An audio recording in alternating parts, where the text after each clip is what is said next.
রমজান মাসে জাকারিয়া স্ট্রিট মানেই ভোজনপ্রিয় বাঙালির একেবারে স্বর্গরাজ্য বলা চলে, যেখানে চিকেন আফগানি থেকে আরম্ভ করে খামেরি রুটি, ফালুদা থেকে আরম্ভ করে বাদশাহী পরাঠা, বিভিন্ন কাবাব থেকে শুরু করে হালিম, এই সমস্ত খাবারের টানে প্রতিদিন লক্ষ লক্ষ মানুষের ভিড় জমে এই জাকারিয়া স্ট্রিটে।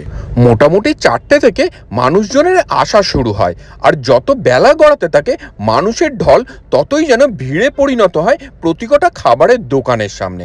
আর এখানে কিন্তু অস্থায়ী স্ট্রিট ফুডে প্রচুর দোকান বসে, আর তার সঙ্গে রয়েছে স্থায়ী কিছু দোকানও, যেগুলো মোটামুটি সারা বছরই এখানে থাকে।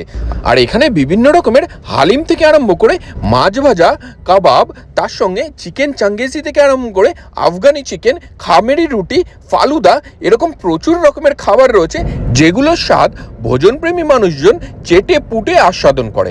আর আমরাও কিন্তু তার ব্যতিক্রম হয়নি, আমরাও এখানে গিয়ে প্রচুর রকমের খাবার ট্রাই করে নিয়েছিলাম। আপনিও কখনো এই জাকারিয়া স্ট্রিট গেছেন নাকি? গিয়ে থাকলে আপনাদের এক্সপিরিয়েন্স কেমন হয়েছে জানাবেন আমাকে কমেন্ট বক্সে। আর এই জাকারিয়া স্ট্রিটের আরও ডিটেল ভিডিও দেখতে গেলে আমাদের ফেসবুক পেজ ভোজ আড্ডা অবশ্যই করে ফলো করুন।